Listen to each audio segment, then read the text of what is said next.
In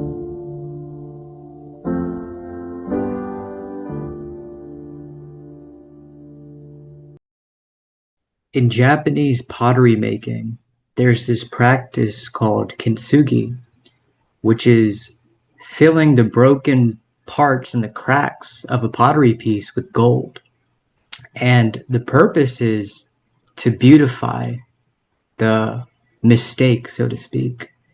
And I think that's really beautiful. And for some reason, the artwork on the cover of your book reminds me of that, but it's got a face on there. And to me, a face can be a symbol of the soul. So I think that's really cool. Where it's like, as creatives, as writers, for example, we infuse our souls into our works, and maybe they're not always perfect, but that's how we beautify it. It's got a piece of us in there. Do you want to explain why you chose that as the cover art? Well, part of the story is a young man's mother dies. She's cremated, and they have the funeral for her. And then, to go a little bit further, it's on the back cover of the book, so it's not giving too much away. No spoiler alerts, in other words. Um, a young man finds a scroll in an abandoned synagogue that is capable of bringing people back to life. And so the scroll is on the cover. The urn that her ashes were contained in is on the cover, essentially her essence, or her material essence that remained. And sort of a silhouette of her face rising sort of out of the so-called ashes, I guess, or the urn. And so it's symbolic of the book's premise. And so I made this, as you already have a copy of, this bookmark. And at the bottom of the bookmark, there's a almost demonic looking creature in the center of the scroll. And that represents other possibilities coming from within man's heart. You know, the scroll is owned by somebody, and the ownership can change. And so, depending upon the owner, what comes from the scroll is sort of coming from the intentions of that person's heart. And so it becomes a battle for the ownership or possession of the scroll and the safety of the scroll. And not only that, but the safety of families and stuff like that. So it eventually sort of rolls into a battle between good and evil towards the end. And well, almost all the way through the book, honestly, is how it rolls out.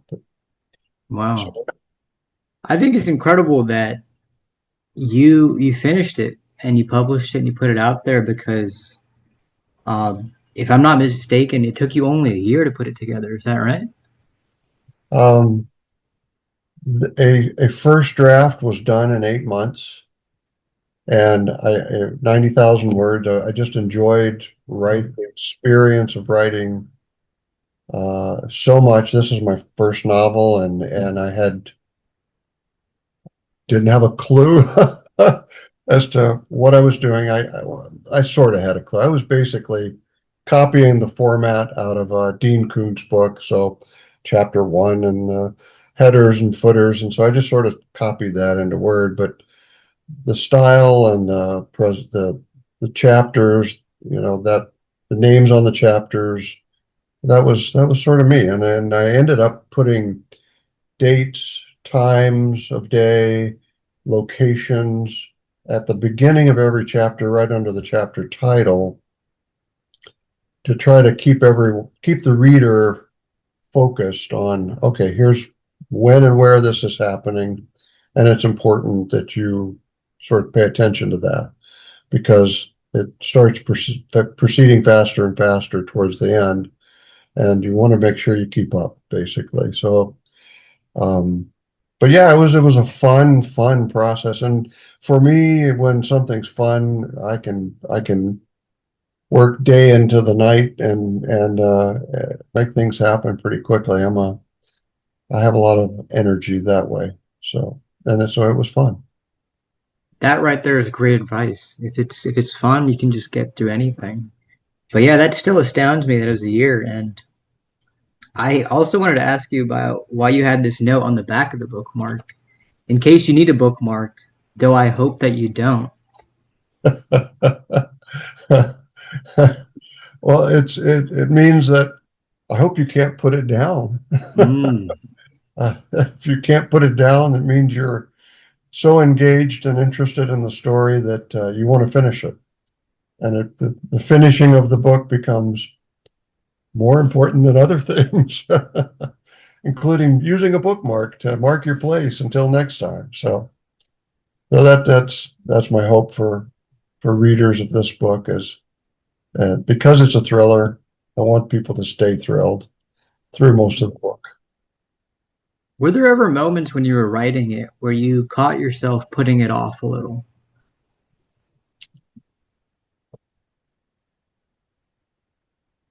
I'm semi-retired, so I do have extra time during the day. I was reluctant to put it aside and stop writing.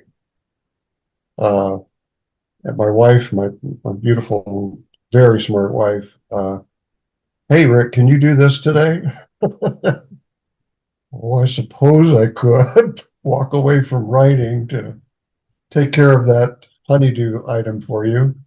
But I was honestly internally a little reluctant to walk away from writing just because A, it was so fun. I felt like I was getting stuff accomplished and it was just falling together piece by piece so very quickly that I didn't want to walk away. But um, but yeah, when I did walk away, it was reluctantly. Um, Mm. ins Inspiration failed me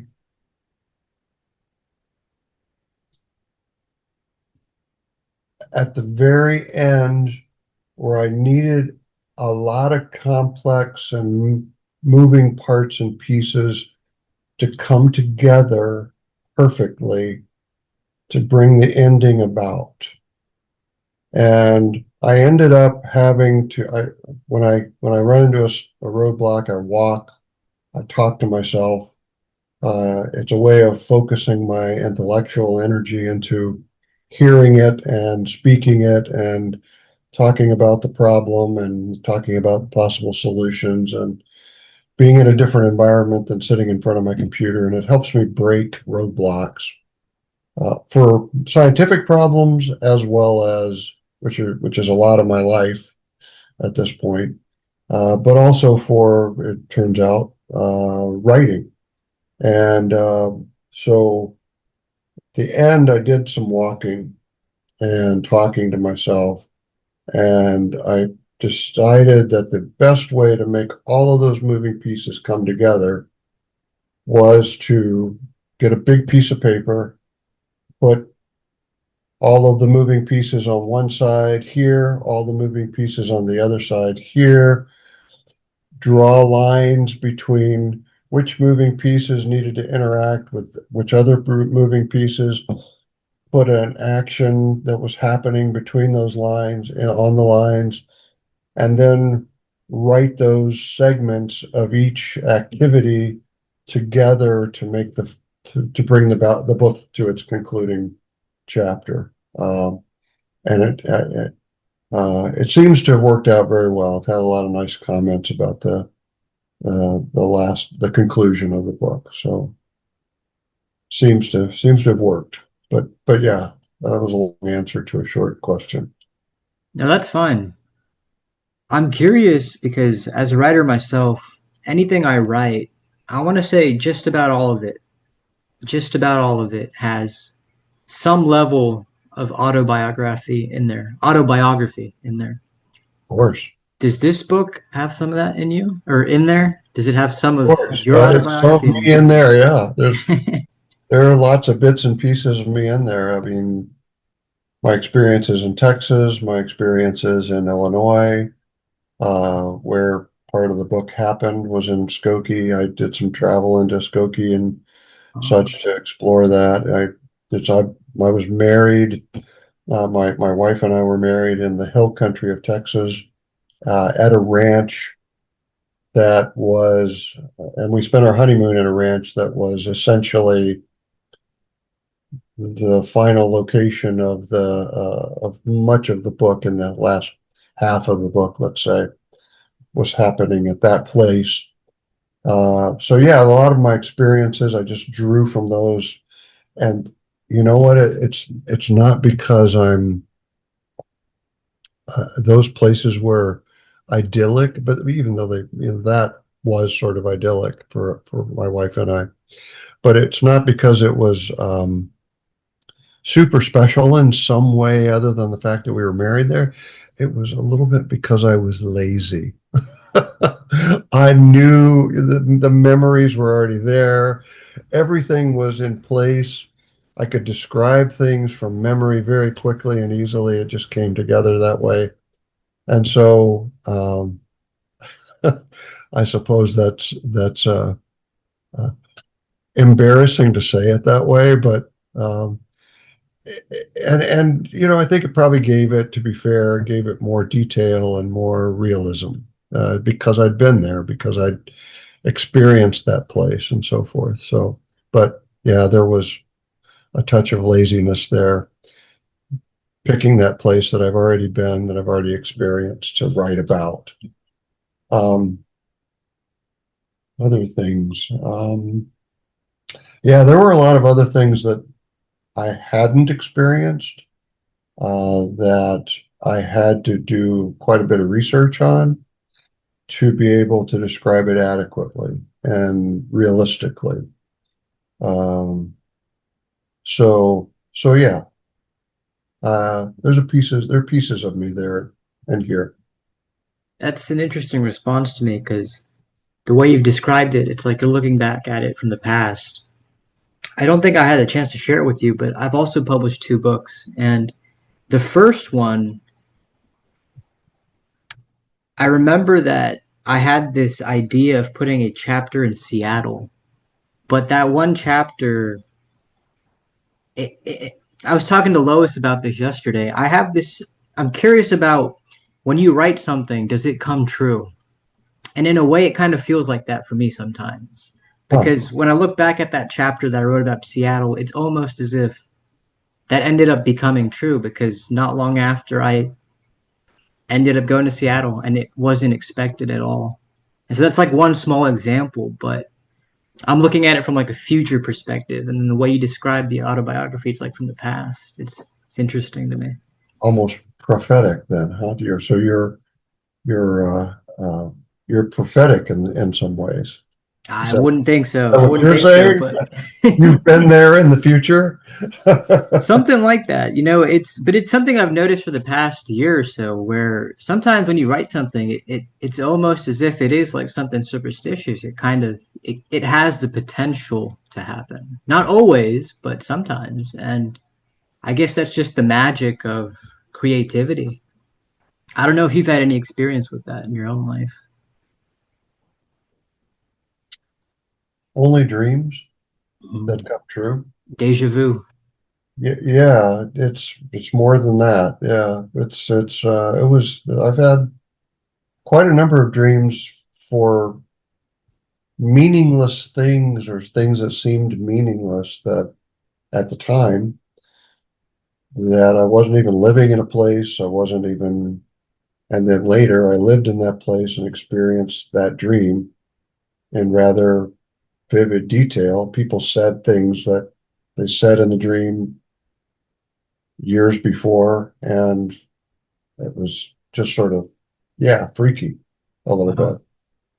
bit. But it's never been useful. Like, ooh, you should buy Apple stock in 1990 and hold on to it for a while. Nothing like that. Nothing useful, uh, financially or otherwise. Going back to the whole autobiography thing, um, Do you have a favorite line in this book? I mean, it could be connected to just something of you or just in general. I have two favorite lines, and one of them didn't make it into the book uh, verbatim. It's a quote from scripture. It's basically, I'm going to read this off to the side here. A good man out of the good treasure of his heart brings forth good, and an evil man out of the evil treasure of his heart brings forth evil. For out of the abundance of his heart, his mouth speaks. So, yeah, I've been pretty sensitized to that in my own life lately. That, if I have a hurt myself and I use a curse word of some sort, it's like, wow, that was the first thing out of my mouth when, and I think about this verse and I go, is that in my heart? It must be because here it came right out of my mouth, or you become impatient with somebody that is, you're supposed to love people, and impatience is not part of love. Patience is part of love. And so time should be another person's who, especially if you're trying to be loving all the time to people. So this quote from the scripture in Luke 6:45 says this about your heart. And I sort of used that in the book for a lot of the discussions about what was happening with the scroll, or what might happen with the scroll, or what could come about from the scroll if used improperly or if used properly. And there was discovery that went on throughout the book about this aspect of the scroll. And so that was a quote that didn't make it into the book, but was discussed quite a bit. And then there's another quote that I liked a lot, and it did, as you said earlier, describe my experience personally in a very vivid way. And it's after the main one of the characters' mom, Brian's mom dies during COVID, and at the funeral or at the memorial, Brian's dad sort of gives a little bit of a eulogy with difficulty, and he says, it's hitting me. I married way up when I married Lilith, sort of like a monkey marrying a princess. She will always be my best friend, the mother of our children, and my dream girl. And that's the way I feel about my wife. Yeah, I got lucky. I married way up with her, honestly. So don't deserve her. Super grateful to have her in my life. Uh, so that's one of my favorite quotes in the book. That was a beautiful line. And the way you said it was like, man, only you could have written that. It was just you. It was just you. Monkey marrying a princess. Wow. Yeah, she must Yeah. have had a really weak moment 25 years ago. Our anniversary's this coming Monday, in fact, 25 years. Wow. Yeah. Wow. Did she know that you were a writer back then? Because I know you've Oh lived no, quite a life of science. I wasn't a writer back then. I Oh, was you a weren't. Okay. well, I was a I've for the last 45 years I've been a polymer scientist, and I retired in 2023. But I only semi-retired because I'm still doing polymer science consulting for companies that need help with polymer related problems. And but I do have time in my spare time. I do have spare time, and in that spare time, I write. So my wife calls my consulting work a hobby that makes money, and my writing I've called so far writing is a so far a hobby that is yet to show a profit. A lot of money going in and not much coming out yet. So, but it's coming. It's coming slow but sure. Yes, it's always that mindset that helps. I haven't run into too many people in scientific circles that do write and enjoy writing. Has it been that even in your past you just never wrote at all? Or maybe just in your privacy you would write? Um, I would tell stories to I was married previously and have a first, what I call my first crop of kids, and have a daughter and a son from that marriage. And I used to tell them stories that I would just make up on the fly uh, all the time.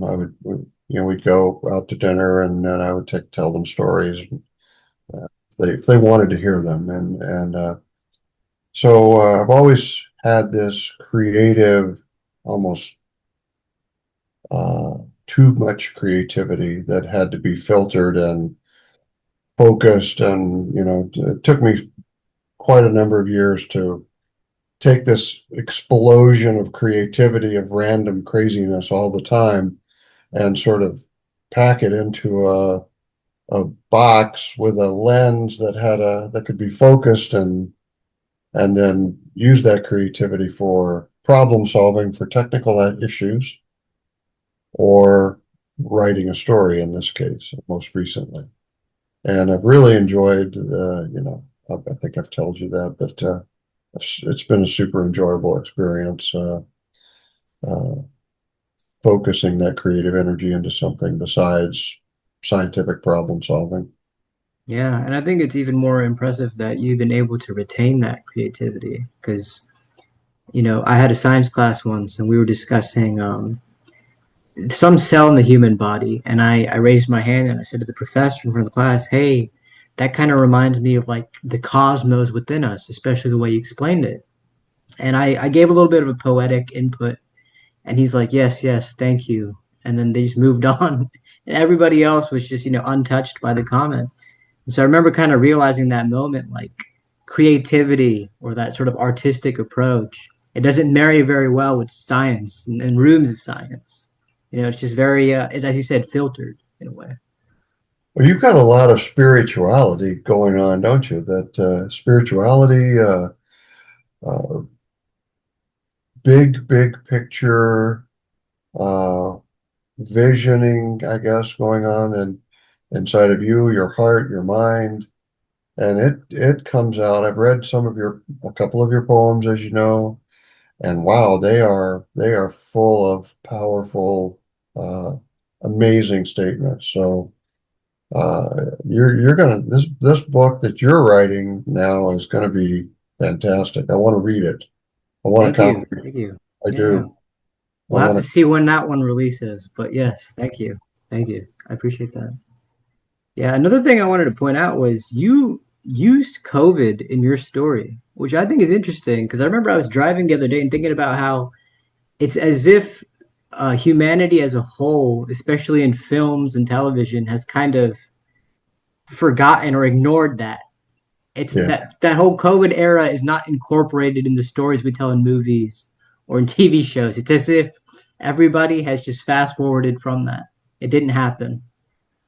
You're right. You're right. And there's a couple of chapters in there that sort of describe some of the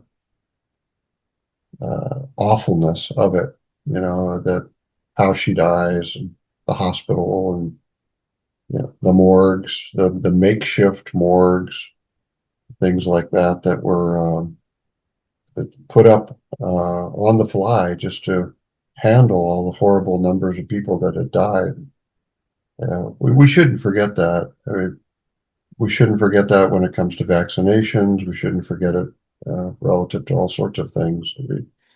And be prepared for Mother Nature because she's here and she's not leaving. And uh, yeah, but yeah, so using it as part of the story seemed appropriate at the time as a way of something that we all experienced together. What is one piece of advice you give to people who are struggling to write their first book? One piece of it, I've got so much advice. So I'll try to keep it short. Um, don't give up. Uh, until you've made I mean, querying agents is and being rejected is um, a kick in the gut. Every time you get a rejection, it's a kick in the gut, at least to me. But don't let that slow you down. Just go on and go. You take this perspective instead of taking it personally. You take it as, oh, this agent at this point in their work and their career doesn't find my work appropriate to what they're doing. It doesn't mean that my work is not good enough for the average reader. It means that it's not good enough for what they perceive their readers to be. And there are so many genres and subsections and fragmented markets for books that when you pick an agent, they're in one of those spots and they have to super hyper focus in their genre and nothing more. They can't afford to be distracted by somebody's work who doesn't exactly fit their list of criteria. So don't be discouraged by rejection. Um, That's great advice because I think that is the crux of the struggle a creative faces when their taste isn't received the same way by someone else. And it can really discourage you, but you really have to soldier through it and realize there's still, you have to have that hope. There's someone out there who will see it, who will receive it the same way. yeah. Even if that person is you and you have to self-publish once or twice, do it. Yeah. Go ahead and go ahead and self-publish if you have to. There's some disadvantages, sure. Uh, you have to do some marketing on your own and such, but that's a fun thing to learn as well. So look Yes. forward to the journey. Take the journey as a series of lengthy lessons and problem solving that you have to go through and learn how to solve those problems to get in front of your readers. And yeah, uh, I guess those would be the two, or the some perspective, I guess, from my limited writing career so far. Yeah, no, that's very well said. And you mentioned earlier that you consider writing as a hobby that hasn't been profitable yet. I remember reading something from Rick Rubin where he said sometimes the value of the work is just therapeutic. And that's all it'll ever be, maybe. And I think about that sometimes because, um, yeah, sometimes, as you said, it's just for you. It's Yeah. just for you, and it just helps you in your own life, and you get to move on and hopefully to bigger, better things. And you interviewed Lois Lowry recently, a couple of days ago, right? Just yesterday. Just yesterday, yesterday. Yeah. And when did she write The Giver? 92, and it released in 93, I believe. Yeah. 90, so she released in 93, and so that means it's been active for the last 32 years in sales, and they just made a movie out of it. Well, they made a movie out of it a decade ago, but I do see your point. That still took, what, 20 something years? Yeah. The the intellectual property that you have created is good forever, for at least for your lifetime and your estate's lifetime. So as an investment, you're making a nice time investment to create something permanent, putting it into your estate, your bank account, if you will. Think of it, your intellectual property bank account. maybe it's not appreciated today or next year, but maybe in 5, 10 years, somebody gets a hold of it and goes, holy moly, I've got a perfect movie right here in my hand. I want to make this movie. Or, wow, some trend causes the tide of poetry to catch on fire, and your books become super uh, popular. So you never know what's going to happen to your permanent intellectual property. So you can look at it Yes, that way and go, hey, this is an investment I've made with a talent that I have, and let's see how it plays out. absolutely. And if I'm remembering this correctly, I heard the story about um, the gentleman that made the song Jingle Bells. He didn't come up with that until the end of his life, and everybody knows Jingle Bells. Right. And so it's incredible to think, and it really just is, I suppose, a waiting game, but also get to work, eh? Just keep doing stuff. Don't Keep doing stop. stuff. Yeah. That's right. That's right. Create beauty for the world to appreciate and love. Yes. Absolutely. I mean, and you're creating beauty in with your poetry. Uh, Stuff that's more beautiful than the background that is behind you there. Wow, that's quite the compliment. I appreciate that. And But keep making that beauty in the world. The world can always use more beauty. yeah, that's a very good point. The world could always use more beauty. Yeah.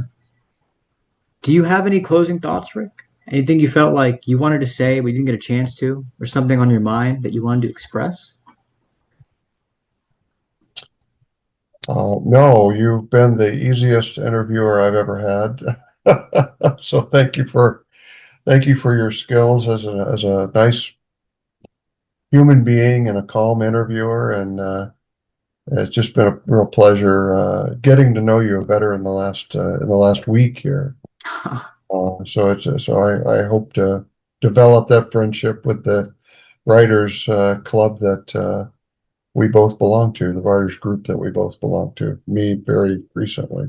Likewise. And I think it's a little bit of a coincidence, but I was going to mention to you, you mentioned Luke. If I'm not mistaken, it's either Luke or Matthew where it says something like, ask and you shall receive. And you just asked to come on. And I said, all right, sure. And that's just how life works sometimes, eh? Exactly. Yeah. Well, I was a little embarrassed to have known you about 5 minutes before I asked that question, but I figure, what have I got to lose? You can always say no. That's And always the powerful mindset. What do I have to lose? Yeah. there you go. There you go. Yeah. Well, thanks for being on. I suppose until Thank you next time, for eh? having me. Thank you very much. You take care. All right, Omer, nice talking to you again. Yeah, likewise.